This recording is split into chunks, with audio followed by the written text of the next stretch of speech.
Good evening, everyone. I'd like to call the Village of Holly Planning Commission meeting to order for February 25th, 2026. Could we all stand for the Pledge of Allegiance, please?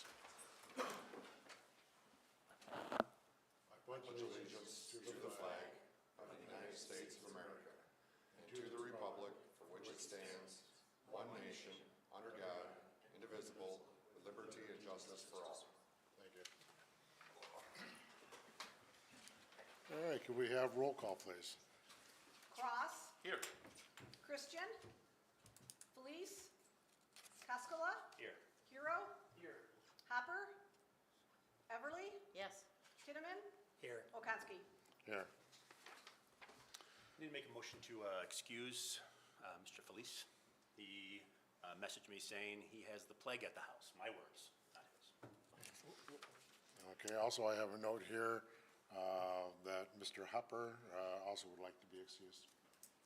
I will include that in my motion as well. Second. All in favor? Aye. Any opposed? So excused. All right, moving on. The approval of the agenda, we also have one addition that Jeremy would like to add. It was some a training pamphlet that he wants to go over. Cool. So, anybody, well, I guess make a motion to amend the agenda? Does that just maybe fall under the training? Yes, sir. Under 9? Okay, Yeah. didn't even look at that.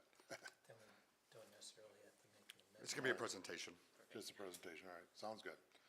All right, then I guess moving on, can I get a volunteer to, or get a I'll make a approval? motion to approve move the it. agenda as presented. I will second that motion. All in favor? Aye. Aye. Any opposed?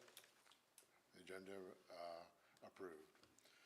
Approve of the minutes from November 19th, 2025. I move to approve the minutes of November 19th, 2025 as presented. I will second that motion. All in favor? Aye. Any opposed? Hearing none. Can I get a volunteer to read our statement of purpose, please?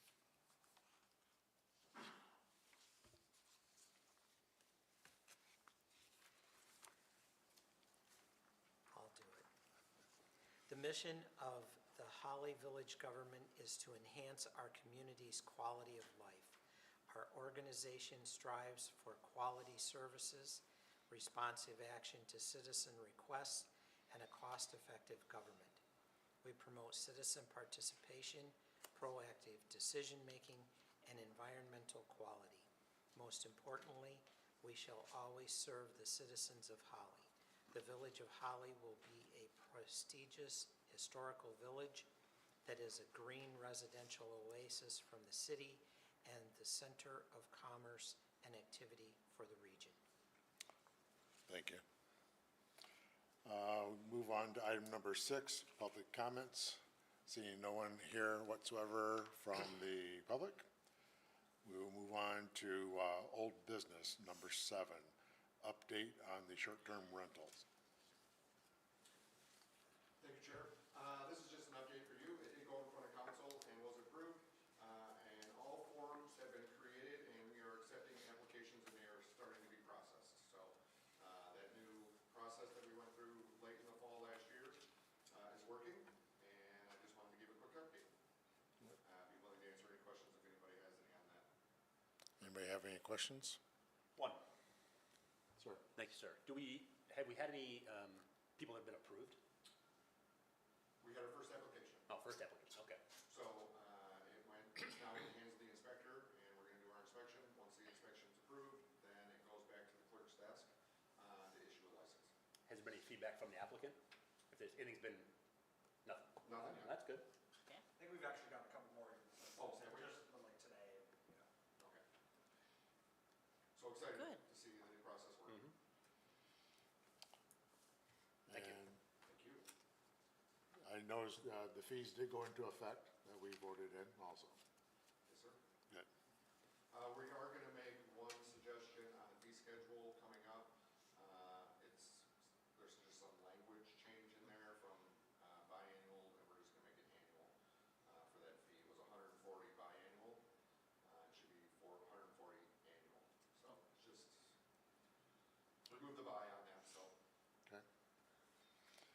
All right, going on to item number 8, new business.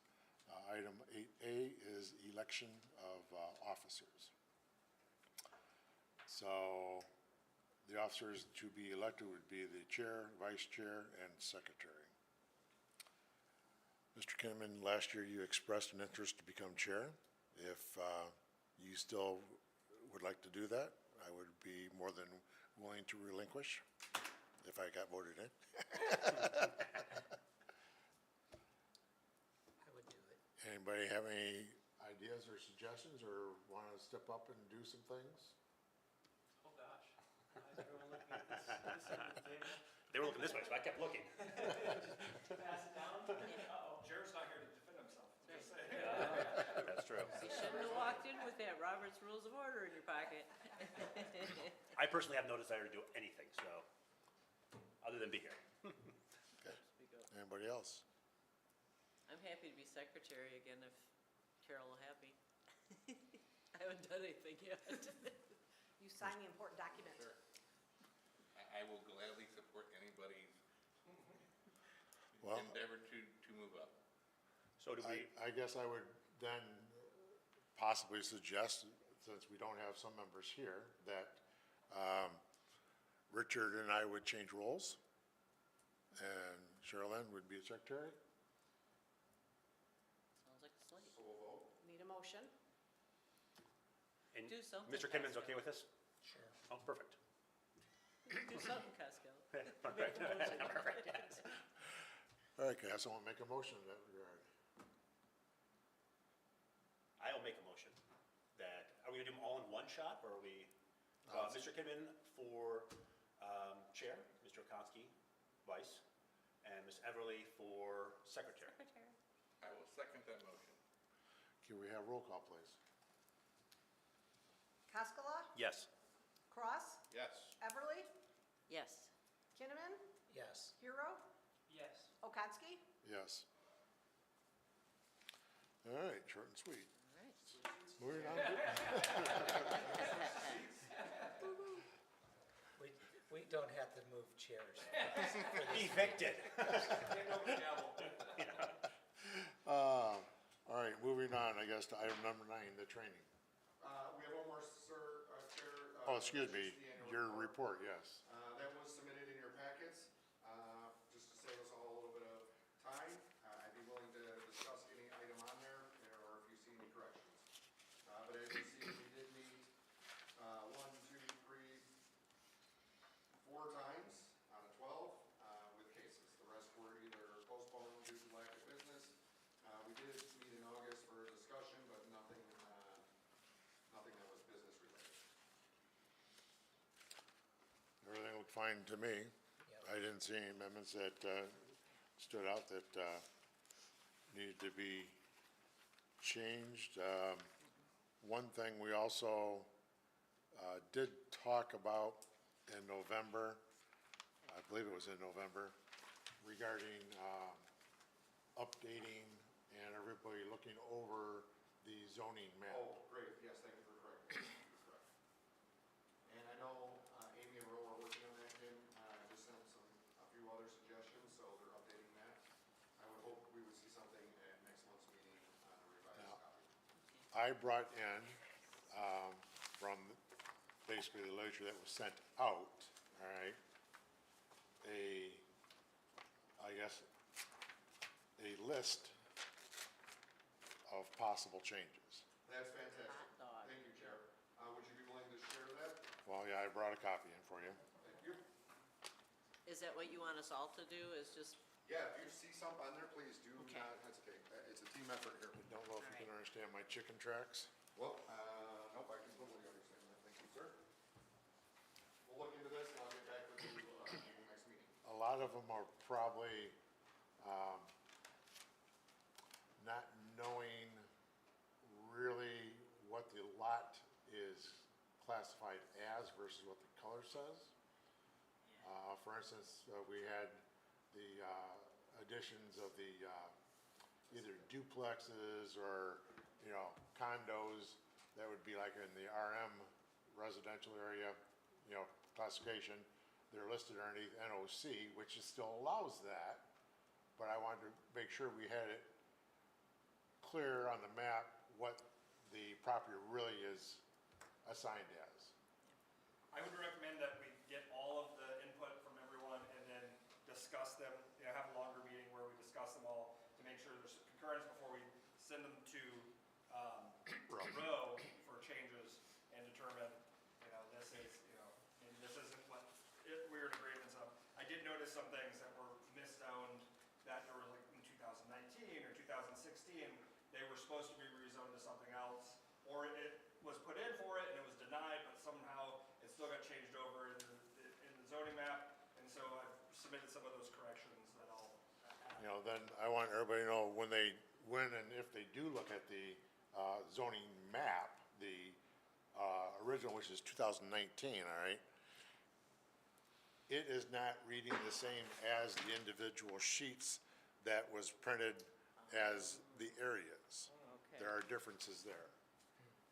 So, you can't just look at one or the other. Okay. You need to compare the two. So we need to also make notes that there's a discrepancy between the two as we're writing down. Well, my guess is the zoning map that's 2019 has never been updated, and the ones that are dated 2025 have the updates, but never got to the master, is my assumption. Yeah. So, Thank you, sir. okay. I guess, anybody have any other questions about the report? Thank you, Jeremy, for that. Do we need to do an approval of that, or? I don't think so. I'll review it, and I'll wait for, we'll say next month, if everybody can also do the homework. And then the following month, April or May, we'll come back to the board with an updated map based off of Yeah, our No, he's recommendations. talking about the report, we don't I'm need to vote on it. referring Oh, I'm to the sorry. report. Oh, we're approving the report? You can, yeah. Yeah, I think we usually at least send you with our blessing. Thank you, sir. All right. So I'll make a motion to, I'll make a motion to send Jeremy's report to council, subject to the revision for November. Thank you. I would ask that any corrections that you guys have for this zoning map, that you send it in advance, not bring them to the meeting. That way that Jeremy and staff have time to put it up on the screen so that we can all see them together and review them at once. I don't know if you chair want to put any kind of deadline for those submissions. If it's, obviously, hopefully before the packet goes out, so that people can review any of those in advance. So, do you think we want to look at that in March, or you're saying April? I think April would be the final, so if you want to submit to us in March, then we have a month to get it to Row, review, Row to get their input and put on the map. actually submit it before the March meeting, so that 2 we weeks can all go over it Okay. Right. and agree that, or listen to what we thought Yeah. might need changing, why it doesn't need to be changed. And then the March meeting, I'll take everybody's notes, we'll compile them, we'll talk about each parcel, make sure we all agree, and then we'll submit that to Row for final review. Get it to you by like the 13th or something? Yeah. When do you Does that The work? 12th would be the Thursday end of the work week for that week. Yeah. So it's about 2 weeks out. March Now. 13th is a Friday, how about the 12th, because the staff is off on the 13th? Yeah, that's what I was saying, the 12th. Okay, thank you. So does everybody understand then? Sure. I say that email that was sent, that have those items in there you can look at, was back in, right around the November timeframe that was sent out to everybody. All right, let's, So we need a second for the report. Richard made a motion. to send Okay, the I'll report. second, Thank you. accepting all in the favor report. of accepting the report? Aye. Aye. Any opposed? Hearing none, so moved. All right, moving on to reports, ZBA, No, sir, training? training, I'm sorry, I keep on skipping that, don't I? I only have 74 slides, it shouldn't take me long, I figure about 4 minutes a slide. Oh, you just want to show your slides. I'm over here checking. Can we go, maybe have a, I want to go sit out there. if I can Sure, actually see it. absolutely, that makes total sense. So thank you. In front of you, you will all see the Michigan Municipal League Planning Commissioners Handbook. And this is a basic 101. I know we have a couple new members on the board, and a couple of them aren't here tonight. But we're just going to kind of go through. I would hope that you would all read this at a later date. And then today, we're just going to go over some highlights, and we're going to go through the packet. So we're going to start out on page 6 as the introduction. So some of the things we're going to talk about are hints on how to be an effective planner, what you may expect to encounter, the need for patience, tact, and to be diplomatic, and encourage others to seek sources of learning. One great source you see there listed, mml.org. If you go to that website, there's all kinds of information available to you. Let's talk about a couple of these expectations in the introduction. Things that you may expect to encounter. More importantly, the need for patience, tact, and be diplomatic. We all have personal opinions, but when we go through this packet, you'll see that we all have tools in the toolbox to make a professional judgment on the site plan. Next page. What was I thinking? So for this privilege, you get to listen to individuals and groups complain, plead, bargain, shout, criticize, and lecture. Yet many commissioners wouldn't trade the job for anything. The planning commissioner wears many hats, from mediator, interpreter, visionary, researcher, teacher, to community builder. Becoming an effective commissioner begins with clear philosophy and approach to the task. One member is allowed for a variety of opinions.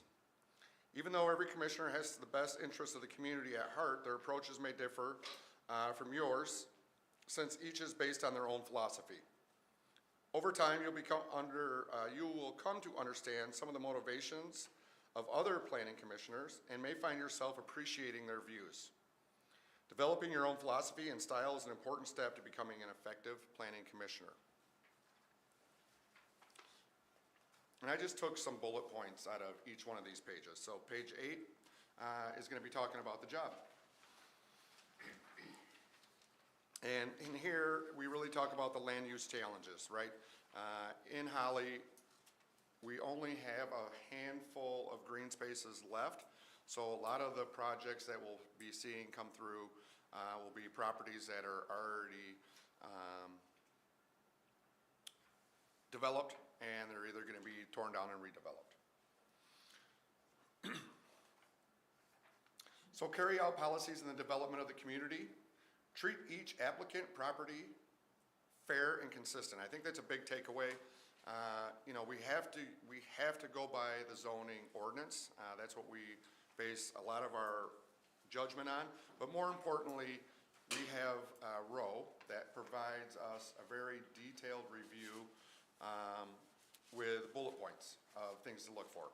But as a commissioner, you should be also doing your due diligence. Apply policy to specific facts. And some of the tools that you're going to be using are the master plan and the zoning ordinance.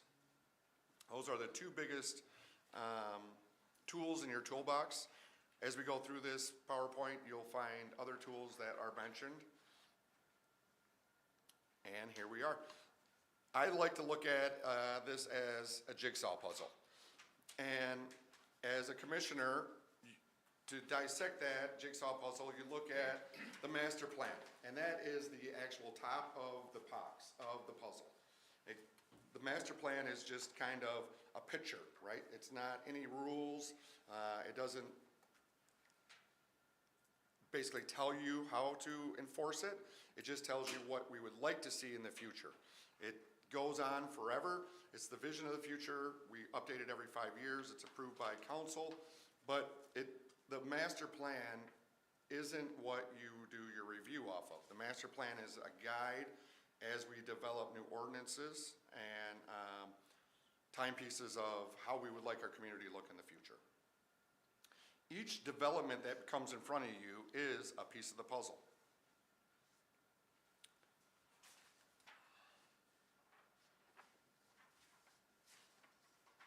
Future land use classifications too are another big part of that. But your corner pieces are the policies. Encourage growth, allow growth to take course, allow development, adequate, some of the things when you're looking at for allowing a development. Is there adequate utilities, roads, schools, fire, police, public services? Plans for new developments reviewed to ensure consistency. So we don't want to spot zone, right? A lot of that comes up in my tenure here. I know in the beginning we seemed to have done more spot zoning than we do now. I think we've grown and matured as a commission to where we really, I know Gary's been very seasoned, but a lot of us were new in the beginning, so spot zoning is very frowned upon. But your corner pieces are very important with that jigsaw puzzle. They're the anchor that really help with the community development and allow for orderly development, which is more important. Your zoning ordinance. This is your number one tool in the toolbox. If you're not familiar, it is on the website. Please become familiar with where it is on the website, how to have it, access to it, maybe even download it right to your PC or your desktop so that you don't have to go to the website every time. But the primary difference between the future land use and zoning is really just a matter of timing. So with the master plan, you have future land use maps and you have your zoning map. The difference between future land use and your zoning map is that the future land use is like the master plan. It's not set in stone. This is just how you perceive that piece of property to be used in the future. That's not maybe how it is being used today, but as we grow, as the community grows, you may see as a planning commission that this section of town should be more industrial use rather than a commercial use. Those are how you guys would differentiate between the two. Future land use is, like I said, a guide. It shows the use of the land at the end of the planning period, and that really is, you've got to think of your planning period as years. Your planning period is creation of the master plan, creation of the future land use map. Those are how you would like to see the community for future commissioners to adopt and use. The zoning map is intended to be used today. The two maps are not identical, as you will see, and as we're doing an update to our zoning map, our two versions are different. So as our homework, we're trying to get our zoning map to be up to date so that it is your main tool for finding out what the property is zoned as. Does it conform with the area and have uniformity? We are due for a master plan update. I didn't even have to raise my hand. The So last one was approved 2021. Yep. Do we have a future land use plan? that is in the master plan. Okay, So that is developed at the same time. okay. So this year, technically 2026, that is how we would start to try it to 2027. We would like to have a updated or in the progress of updating the master plan. Mind if I add something? Please. So as you're looking at the future land use map, obviously, like we said, there's a lot of changes in it. But, when we're looking at that, the rest of the master plan should inform, like, how are we taking our zoning map and how is this informing us so that as we move forward through this plan, that will end up eventually at this future land use that we would like to. So as we're approving things and moving forward, it should hopefully lead us in that direction. Yeah, take a look at, if you haven't looked at the future land use, it's interesting, and I think a lot of people would be like, oh, yeah, that's a better use than we are currently using in our spot zone version that we've had from decades. Both the master plan and the zoning ordinance should be used consistently. Oh, sorry. You've come unglued. It's a little sensitive. There we go. Both the master plan and the zoning ordinance should be used consistently and accurately to make sure that they are applied fairly and consistently, right? That is a big takeaway you're going to hear tonight. Try to be fair, try to be consistent with your decisions. Together, these two tools are valuable in building the kind of community that you guys foresee. So the next one is my favorite. Actually not, I got ahead of myself. Some of your greatest responsibilities: provide guidance for land use and development. That'll be in the master plan stages. Provide that guidance of how you want to see that land use and development in the future. That'll be translated into the future land use map, which will stay into the master plan. So every 5 years, you look back at that, and you may say the northwest corner of the community, we envisioned it be industrial. Now that we've had 5 years, multiple applicants come in front of us, maybe we look at that maybe as a more high-density commercial area versus industrial, as an example. So very key documents. Again, I put this in here. I'll probably be very redundant with it. Consistent and fairness is super important. But as I mentioned earlier, some of the other documents that you would use: land divisions, the big one, CIP. I know I've been promising that for a while, but I can tell you it is on the burner. It's simmering. We are working on it. Unfortunately, when we do dedicate time to it, a bigger, more drastic problem needs to be addressed, and it takes time away from that. I will say that we've had, using municipal analytics, we're closer now than we've ever had. We actually have some pretty good drafts that we're working on, that we've already been working with John and his team on. So the problem is we can make a wish list, but part of that is a plan where you're assigning years to projects. Well, when you've been living in a deficit budget historically and you haven't strategically planned, you can't plan out years. And so we're getting to the point where we're like, hey, we can actually see, if we follow our plan, we can actually plan some of these infrastructure improvements out. Yeah, no. And that was my biggest hurdle as well. It's hard to formulate a plan when there's no money to have a plan. So the other one is a recreation plan. We don't have that, but it may be something that we look forward into the future. But keeping current on these types of tools in the toolbox ultimately provide a healthy community for everybody. We do have a parks plan, though. And I think that parks plan is similar. I thought about that when I was typing that up. A parks plan is something that we should incorporate in our toolbox as commissioners, just to see the vision of the parks and what they want to see, because that's an important tool for you guys as you move on. Well, you have to have a lot of those things to go after grants too, right? State grants will require a recreation plan. Certainly, yes. Require. Yeah, they require, a lot of them require you to have a CIP. They may require you to be, or at least, if nothing else, it makes you more attractive for it. Right. So, redevelopment-ready communities is another thing that we are working towards that will allow us some more grant opportunities. It just shows that, we have a concerted effort moving in one direction, that we're not just, we have an actual plan that's gonna get us there. And so, for both the CIP, RC3, all those things. So this is one of the biggest, most important slides, I think. And in my 10+ years of being the liaison for this board, one of the most frustrating things for me and Carol and Roe is, not necessarily this commission, but previous commissions, is you show up to a meeting, you've put all this work into preparing you, the commissioner, for the meeting, and you come in and the first thing you're doing is immediately flipping through your packet, trying to figure out what we're doing tonight. And I see it, staff sees it, it's very frustrating.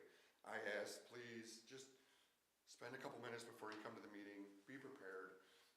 It makes everybody look professional, especially when we have an applicant that's looking to spend thousands, tens, maybe even hundreds of thousands of dollars in our community, and you're not prepared as a commissioner to, one, have questions written down, be able to engage with the applicant with professional questions that are within our scope, right?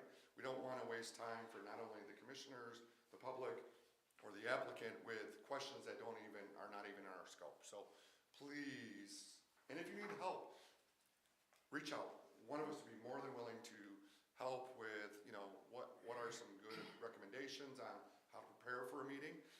But I think having this guide in front of you tonight will, once you read through it, I'm just giving you little teasers of the packet tonight, but as you read through it, you'll say, oh, this will be a good tool for me to help me prepare for the meetings that are upcoming. One of the important things that is on the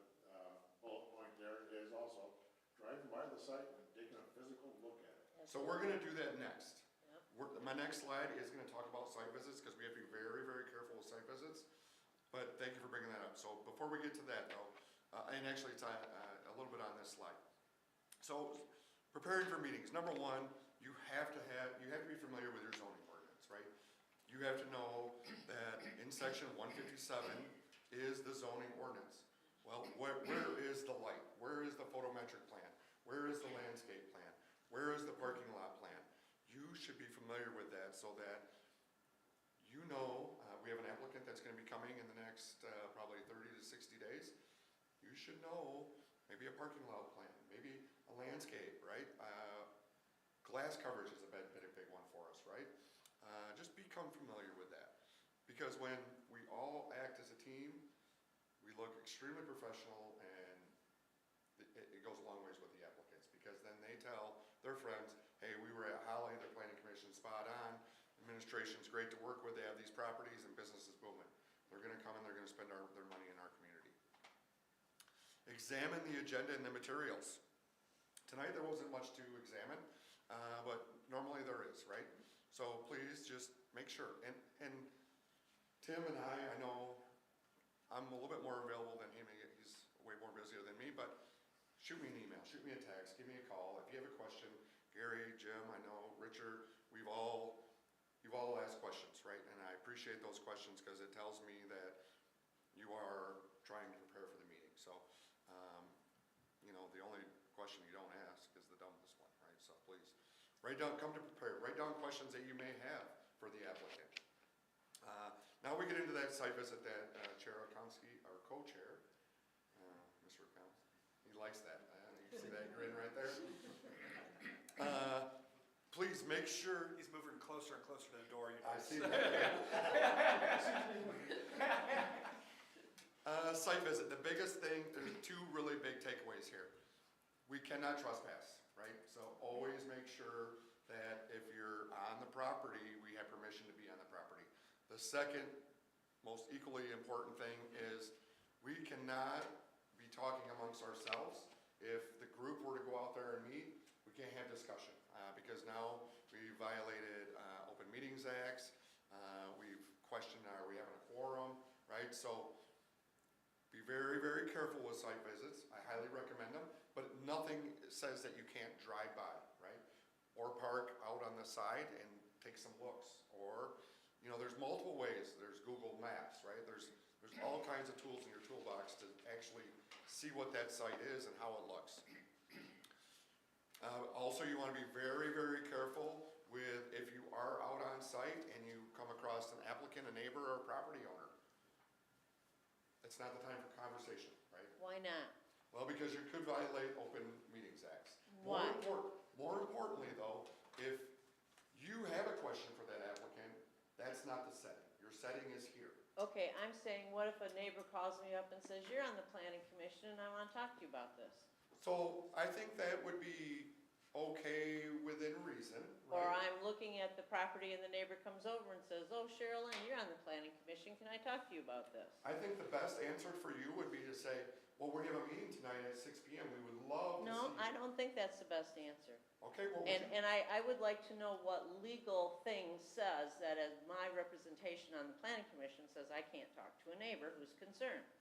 There's no legal reason. Okay, it's more a forum. and Well, meetings. no, if you're talking to a neighbor, Right. as long as it's not you and Richard and Kirk, going to meet Right. with the neighbor. But yeah, if an individual I'm thinking person. Jack and yeah. Kathy Bacon living next door over there on Railroad Street. They talked to me, asked me about it before Yeah. the meeting and everything, and if I can't talk to the community, then why am I here? No, I think it's actually, I would say that you should be encouraged to reach out to the community, because they should know that the importance of Thank the planning you. commission and all that, except for what you have to be careful of is, you just have to let them know. Don't make promises or anything Don't make like promises that. and don't, and make sure they understand that, your purview there is, you can't be influenced in what you're doing Right. because you're just following the ordinance on it. But I'm listening, and I'm gonna welcome you to the meeting, and, but I'm not gonna say, la, la, la, I can't talk to Yeah. you.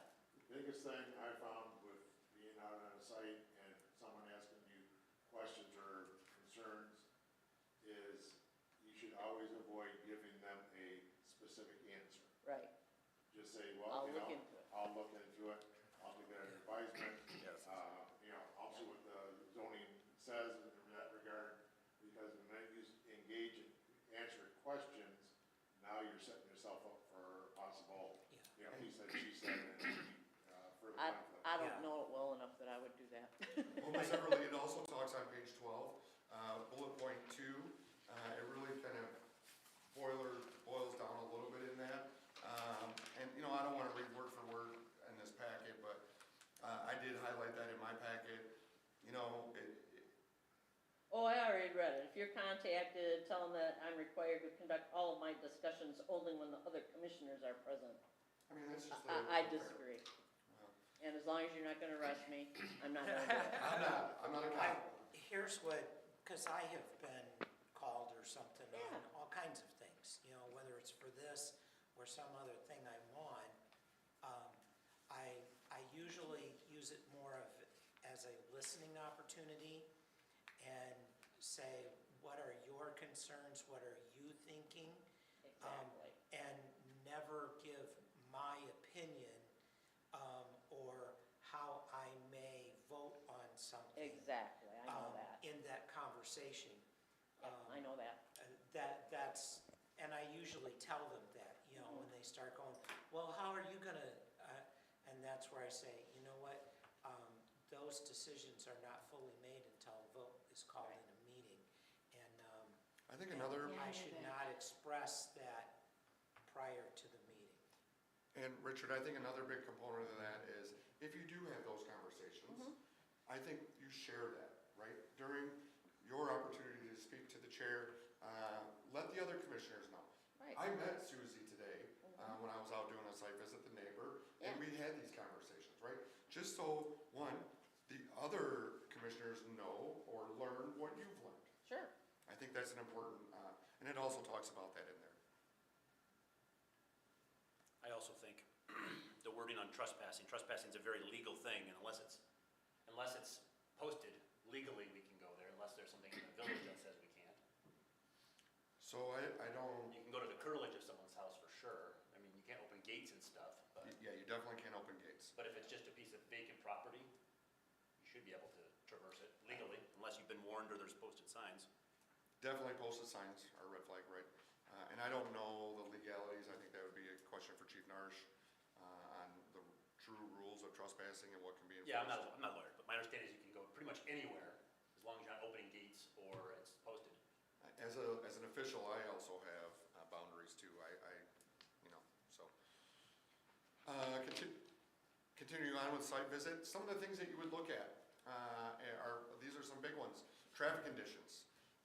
Can the infrastructure handle the proposed project that's coming there? Natural features, you know, Holly's very wet, very swampy, the water table's very high.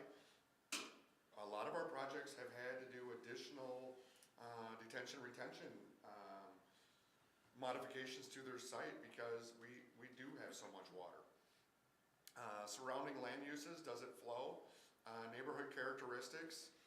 And like I said to Ms. Everly, describe your findings to the commissioners to understand. I think, you know, once again, if we're all communicating what we've learned, we're making everybody else better by what we've learned, whether it's positive or negative. You went out there and you've seen, hey, there's a big wetlands back here, I don't know. Well, now you've brought that attention to the commissioners, and maybe we do a deep dive on that a little bit farther. So I think the site visit's super important, just so you guys can have an understanding of what that project might look like on that property. So now we're gonna use the site plan. Some of the big key components are preservation of natural features and landscape. As you know, some of the seasoned members of the commission, our landscape ordinance is one of the more strict in the area. But as you see these new projects and developments come through, the beautification of those properties are amazing, right?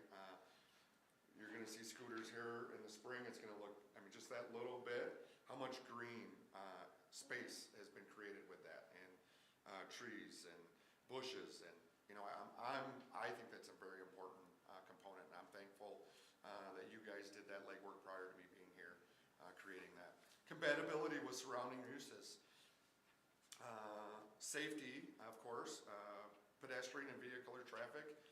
A big one for me is emergency egresses. Is that turning radius too tight?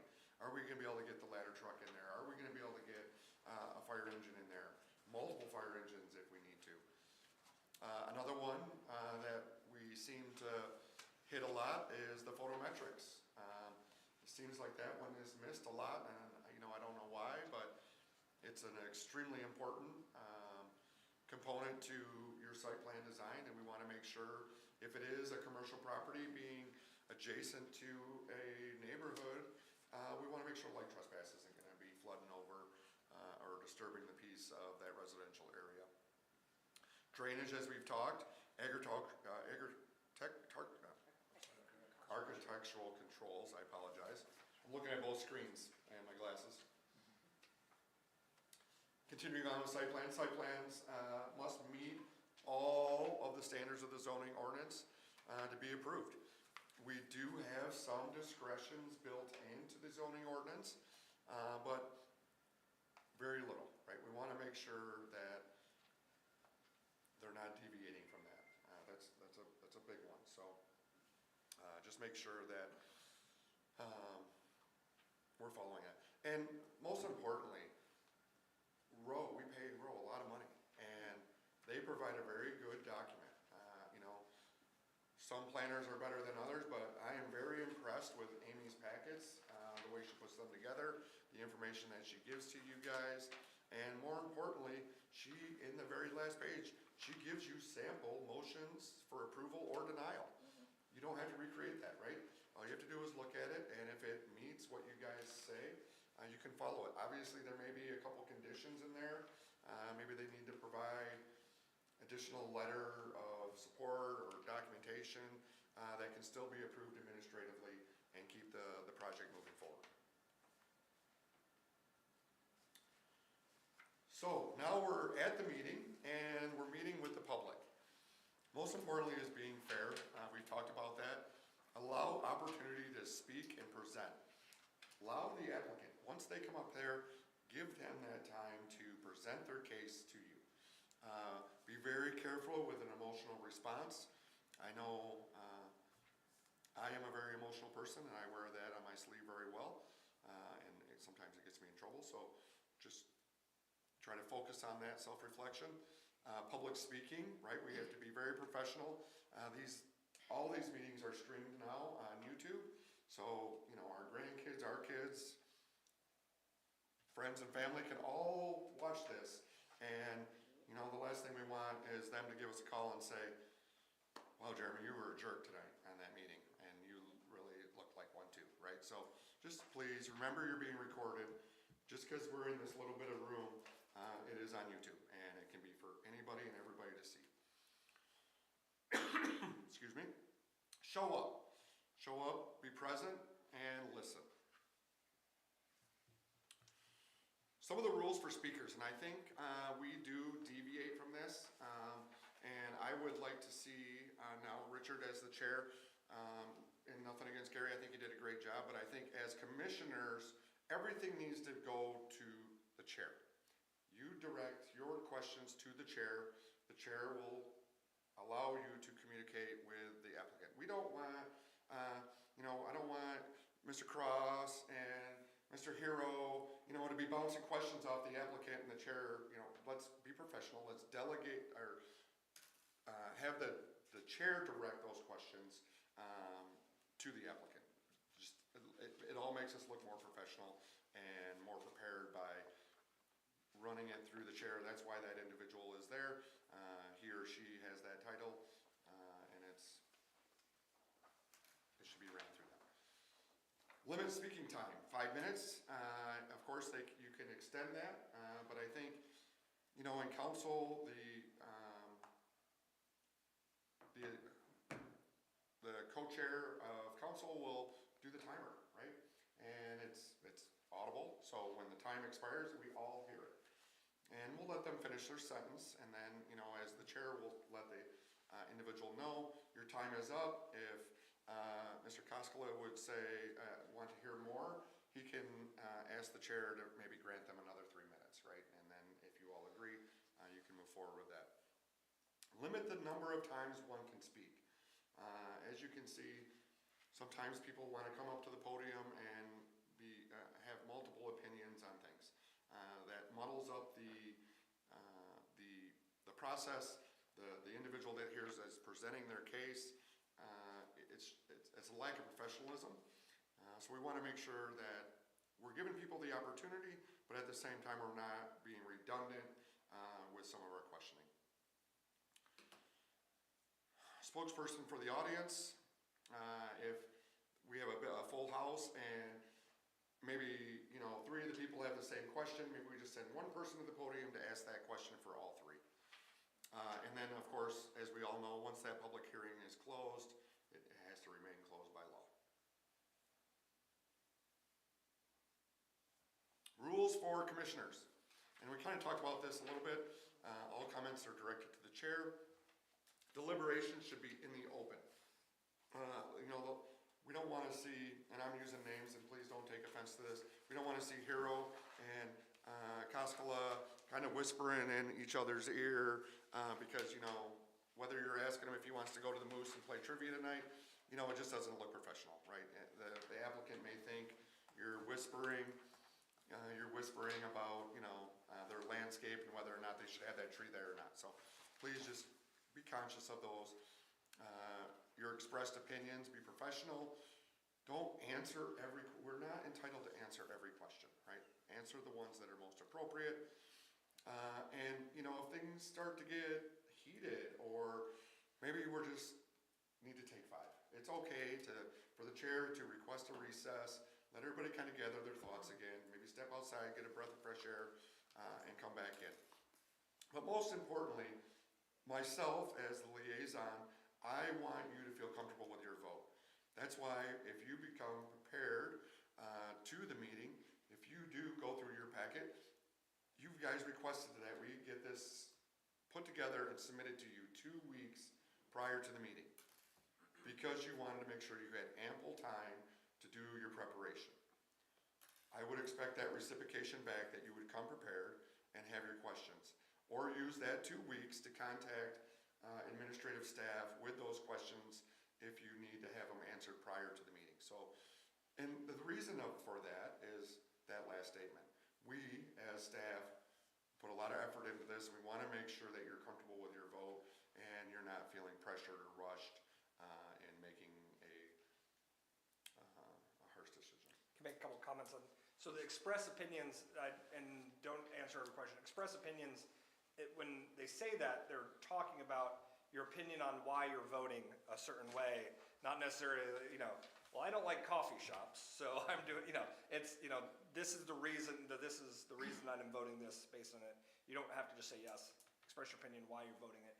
And also, the don't answer every question, that's really for, we want to answer questions that we are supposed to answer, but not questions, because a lot of times they will ask next steps or things that are outside of our purview they'll want assistance on, and we just legally cannot provide them any kind of guidance. So it's our human nature that we want to answer questions when they're asked, but we have to avoid that, even sometimes if we know the answer to it. If this is during like a public comment or, one of those scenarios, that's not a dialogue time 100%. at all. That's speak, and we kind of take notes on that. Great. And, then later, if one of those questions that they ask is something that we think we can address, then we address it, but we don't enter into dialogue. Yeah. Back and forth. And your reports would be a great time. This was mentioned, I would like to make a comment on this. But then because if you start answering one question, you're showing priority or preference Right. to one person. Yeah. Thank you both. So we all have very tough decisions to make, right? And we're going to talk about this again. Knowledge of the zoning ordinance is super important. And you don't have to be an expert, but you just need to be familiar of where you find the landscape, the parking and loading. There's just so many dynamics. How many of us know that we require a certain light pole? That's a big one, and that really gets every applicant every time, right? And in our pre-construction meetings, we direct them right out of the gate. We are very specific with our light poles, please make sure your contractor is reaching out. It doesn't have to be exact, but it needs to be similar. So that's a big one. Knowledge of the relevant case facts. Be present. Go through your packet. Amy does an amazing job of providing that review, and you should be able to get all the case facts off of that. You may have some additional questions that you can reach out to staff for, but she does do an outstanding job. Use of ordinance standards. With that, you're gonna wanna make sure that you're not deviating. You're not allowing one business to have this light pole, but you know what? We're gonna make this one have the right one, right? So just an example, you wanna make sure that you're not setting a precedent for other businesses to deviate from that standard. Everyone happy? Probably shouldn't try, follow the law, right? Trust me, Tim can also say this, and I'm sure everyone in this room can. No matter how hard you try, you're never gonna make everybody happy. It's just, it's the impossible. You're not even gonna spell standards right. That's, Standards. My bad. I asked you to proofread it earlier. It was a late. Good answer. So we'll move on. Ask for proofreading. We just got a couple more slides here. Oh, okay, sorry. Nope, you're good. Two more. Actually, three more after this. Make your decisions take. Meeting minutes, right? Sherilyn Everly is the secretary. She'll be signing off on those minutes. I can tell you, Tim and I have, Tim particularly, we have deep dove minutes from 2019 and beyond. We are constantly going back to the minutes. I was in 81 today. So it is a crucial tool for administration, because I'm gonna be honest, we have so many projects and things going on that we will forget. We're human, and I constantly are catching myself go back or ask, hey, what happened in that meeting? Can you be a little bit more specific with your notes? Again, motions, samples from row, take time to make sure you read the motion is correct. Record the conditions, documentation, and record keeping. A lot of that documentation and record keeping is on administration, but I can tell you, in my early years, we were not the best at that. We are still not the best, but we are way better than we were. And most importantly, if we strive to get better each and every day, in the end, we show progress. The future. A lot of big components. You have the internet is a huge resource. Obviously, you don't want to believe everything in the internet, but you do have tools in your toolbox. The MMML, right? You can get on there. That's a very reputable source. Visual tools, GIS mapping, future implications. Today, training. Make sure that you're on me to provide you training. I know today isn't a lot, but I didn't want to sit here and be verbatim. Nobody wants me to go each paragraph through here, but I provide you the document, provide you some key takeaways that I thought were important, and I would hope that you would take this back home and use this as a tool for you to be a better planning commissioner. Absolutely, thank you. And last, you can do it. It's very easy. You can do it, right? Just make sure you come prepared. You are the people that are going to create that vision of the future. The young kids that we see in our brand new elementary or middle school, we want to make sure we're creating a community that's fair and beautiful for them to raise their families in. Each decision you make is building a better community. And when you leave here at the end of the day, after you've approved a major site, have a sense of accomplishment. Know that you were a key part in bringing that business to town. I can tell you, 20 years from now, when you're rolling through town, whether you live here still or not, you may look at that Scooters and say, I was on the planning commission and was a big component of getting that project here and approved. So, make sure you take pride in that. And even though we may not all agree, I still want you to know that you are all very appreciated, and I appreciate the work that you guys put in and the questions you ask me whether they're easy questions or difficult. So thank you for your time on this quick little PowerPoint. If you do go through your packet and you have additional questions or comments, or you have found something that maybe I didn't bring up, that you found was a key takeaway, please share with the group. Thank you, Jeremy. Thank you.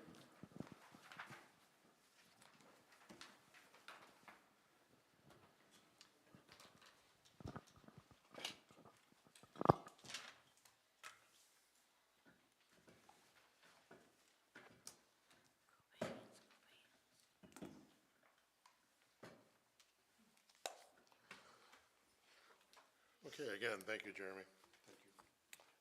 Moving on to item number 10, reports. ZBA? No? I can tell you, do we have anybody who is on? Hopper. We are meeting Monday. Monday is not, there's nothing on the agenda other than annual report and election of officers. I can tell you that I did receive an email late this afternoon prior to coming here. I thought we were going to have the applicant that's going to be coming in front of you very soon seek out a couple variances, but they contacted me today, and they are making the modifications needed that do not require a variance. So that just shows that our ordinances are working. You don't, it's not good practice to have your zoning board of appeals meeting every month. That means there is a flaw in the ordinance, right? That is, then that means that myself as the liaison needs to bring it back to you and say, we are meeting way too much on maybe this 10% glass coverage or this 30% glass coverage. Maybe we should look at this ordinance again and be a little bit more fair and consistent with it, which may be just a little teaser what could be coming down the pipe for their 2026. So. Can I say something? All right, DDA. I don't think we had anybody assigned, did we? No, but so the DDA, I will say that they have a new director in Kevin, and he has hit the ground running. And, you know, he's working with staff, and he has a lot of things that he wants to work on and that he's excited about. So we'll see about maybe having a time to introduce him to this group as well. Okay, thank you. Council? Thank you, sir. Manager Price briefly touched on it, municipal analytics, which I think we're going to start getting some deliverables from them pretty soon. So they're going to be the individuals that are doing the water rate study. So hopefully we can see some, what I think all of us would agree would be improvements in that. Cityhood information, they're going to be doing a lot of stuff for us going forward.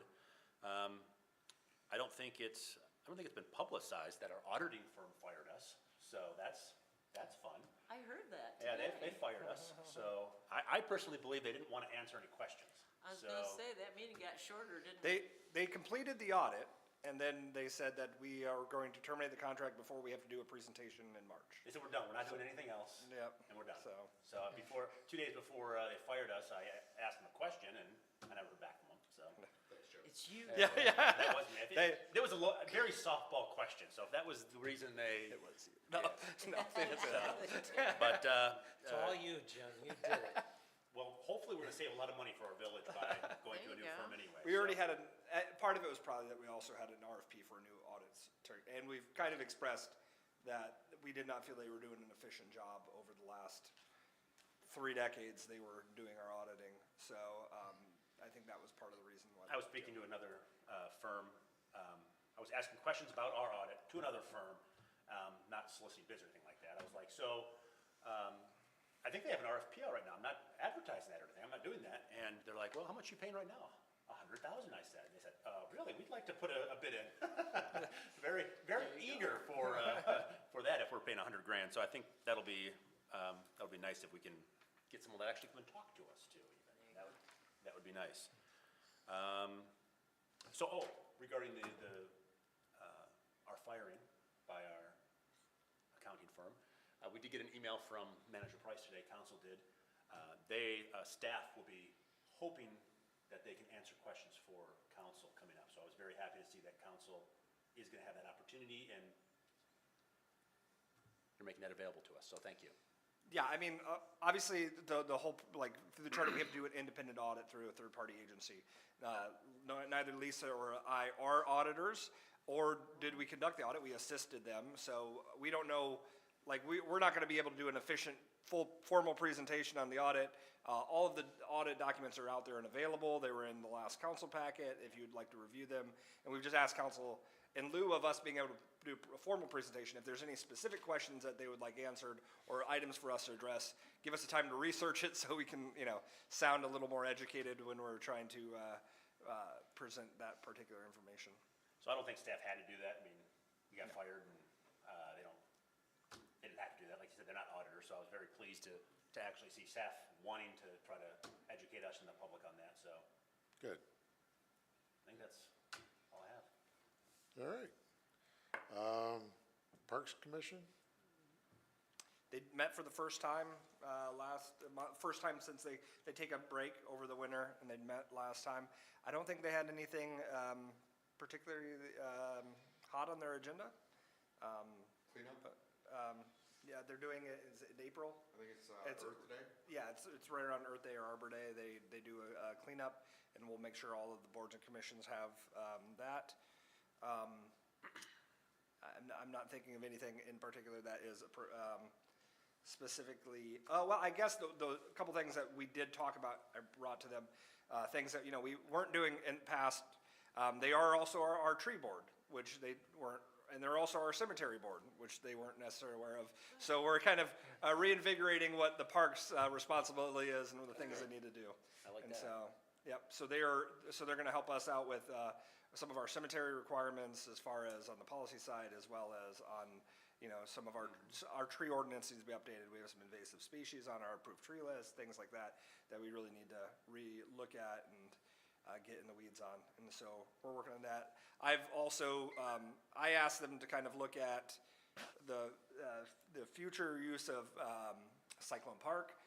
Just having been here in a year now and seeing maybe 4 people ever unless it's vintage baseball, like how can we maybe re-engage this park and utilize it in a better manner? I know that in the past we looked at a veterans tribute, but even if it was, we have a lack of parking here, even if we did some parking on the outside and maybe brought the farmer's market here, because the farmer's market is outgrowing its space, and with the depots being moved, and it's a construction site, the farmer's market, we don't want to encourage people to be crossing the street over to that area, and so maybe some different utilization of this space, in which they're molding over now, so. Okay. Good. All right. Moving on to commissioner and staff comments. Sherilyn, starting down there? I don't have any comment. I was just gonna ask about Depot. I heard some rumors today, if you could update us on the Depot.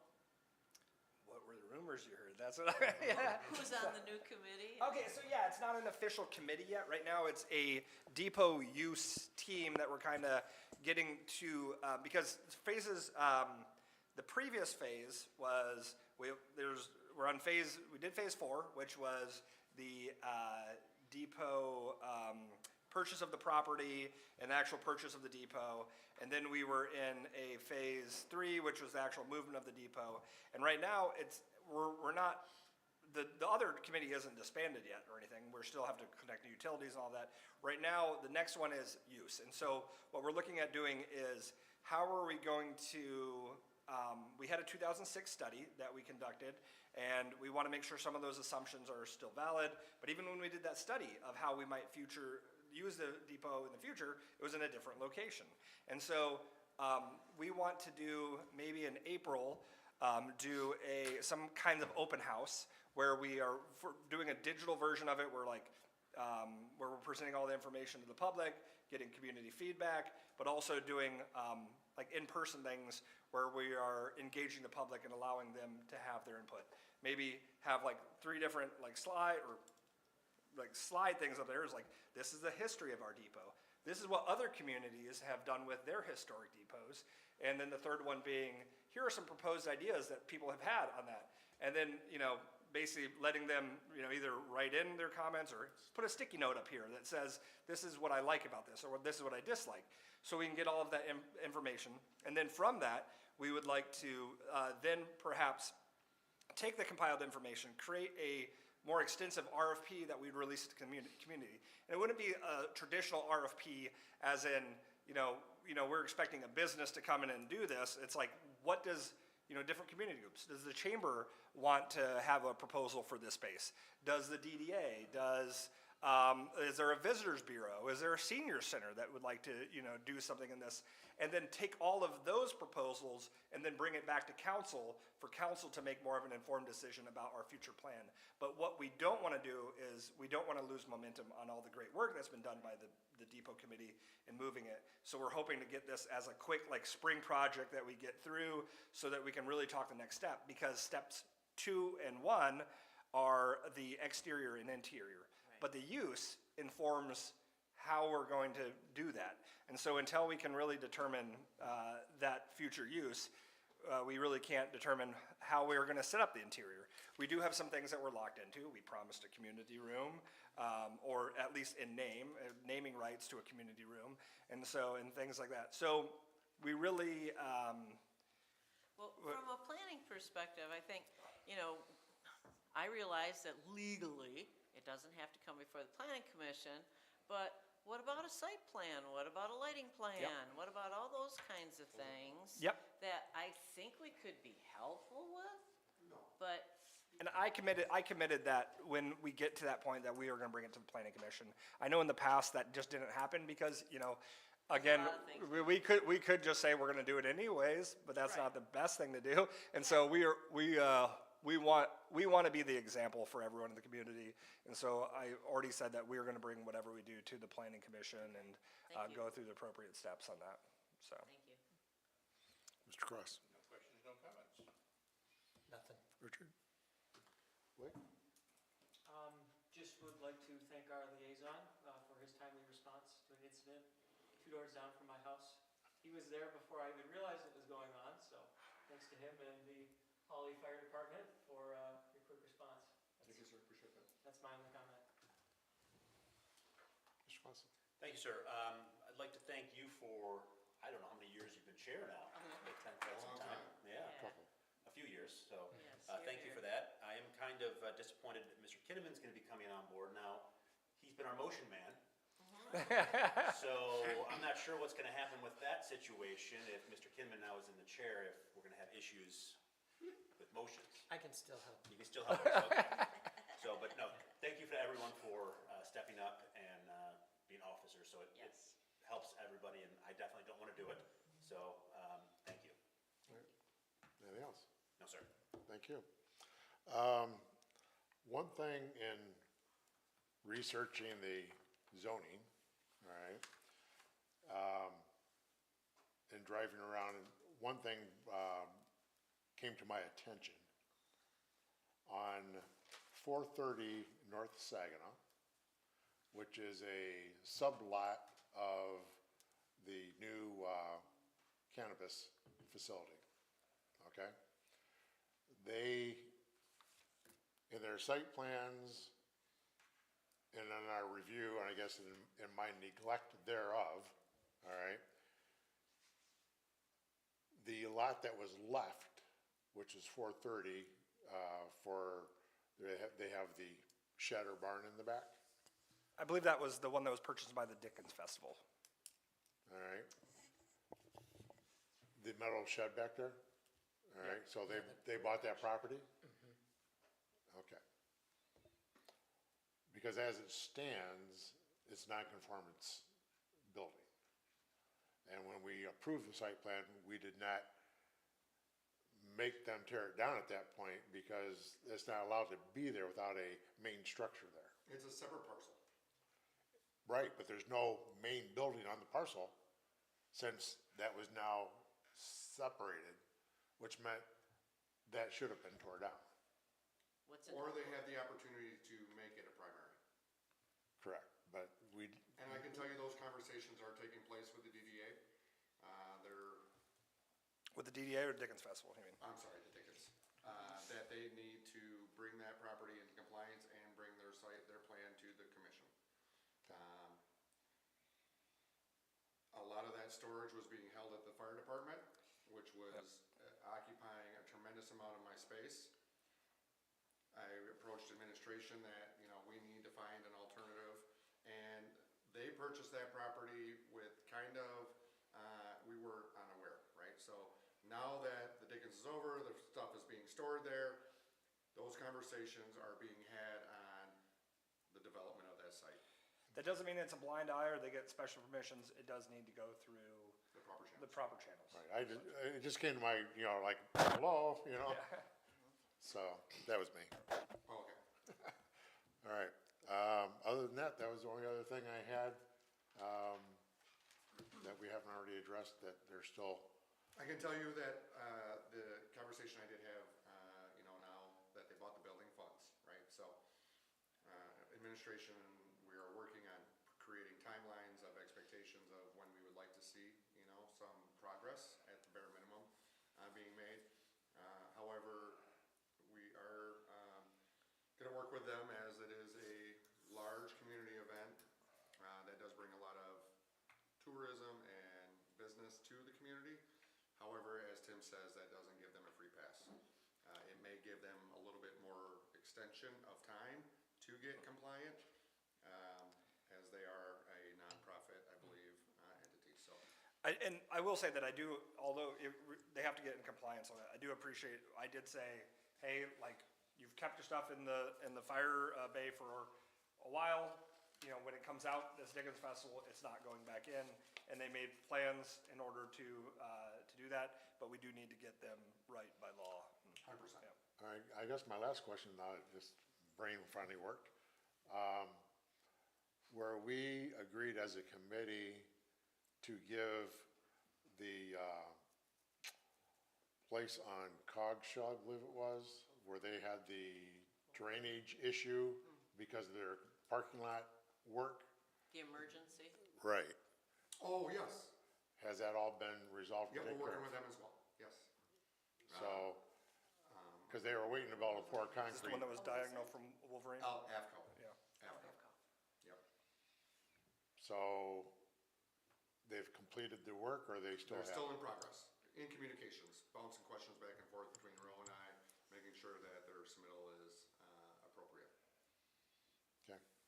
Just wanted to make sure we're staying on top of that. Yeah, no, and, you know, as we all know, we did have a beautiful week last week in the 50s, but it's been absolutely bitter, brutal, minus 20, 30 degrees almost all of January. And not a lot of physical work's being done on that site, but I can tell you, behind the scenes, they are presenting those plans and progress moving forward of completion of the project and compliance. I have nothing else, anything from staff? So if you don't follow our Facebook page, we are excited to offer free CPR classes to all village residents. And I would like to extend that to all our commissions as well. If you didn't have the privilege to come to council last month, please get on YouTube and watch it. There were some great presentations for some phenomenal work that's being done from not only citizens, but first responders and business owners. And we actually had a business owner step up that was a part of a CPR Save. And when I say CPR Save, I mean that this individual now has very little deficit and can still contribute to society. Been doing this for 25 plus years. I've been involved with saves, but some of those saves are, you know, maybe not the mental status in assisted living, right? Not the quality of life that you and I appreciate. But I can tell you this save was 100%. His quality of life is going to be outstanding moving forward. More importantly, it happened the day before Thanksgiving. But Mr. Thomas Kennedy, who owns, Broad Street? Broad Street Valuations, thank you, over on Elm. His immediate response of just some training that he had a long time ago, he started CPR on that individual, and within minutes of our arrival, that was one of the key staples of keeping him alive. So please, if you do, we are offering it one night a week. Please contact the fire station, sign up, it's free.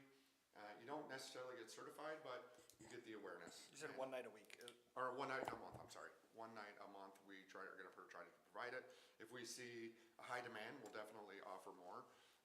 But, you know, for my staff to be able to step up and train, the community on this, that hourly wage that we're paying that staff member to do this, is nothing compared to the possibility of saving a life. And if you did not hear, Ms. Coleman's presentation or speech, have a Kleenex box ready.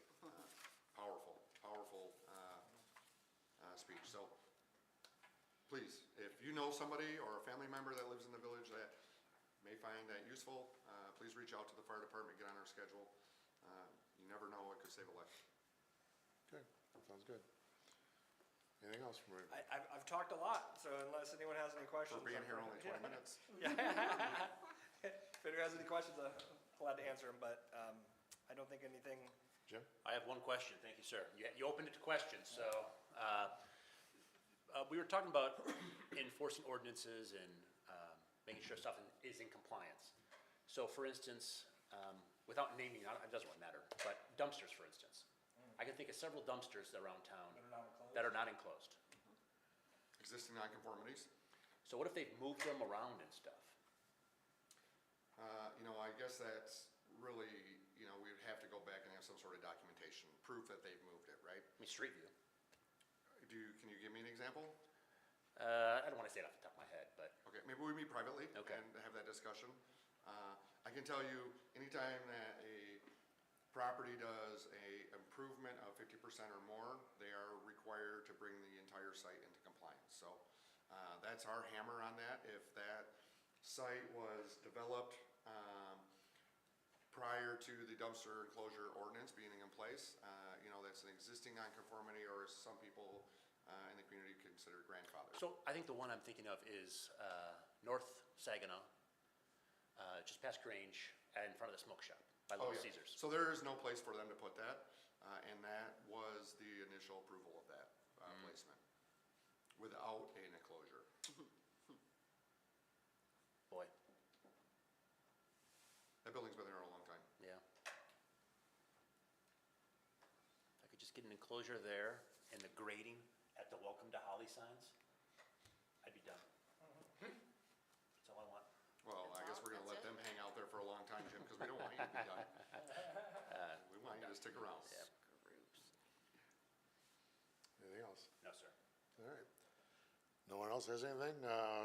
Next item is public comments. Again, no one being in the public. We'll move over and adjourn.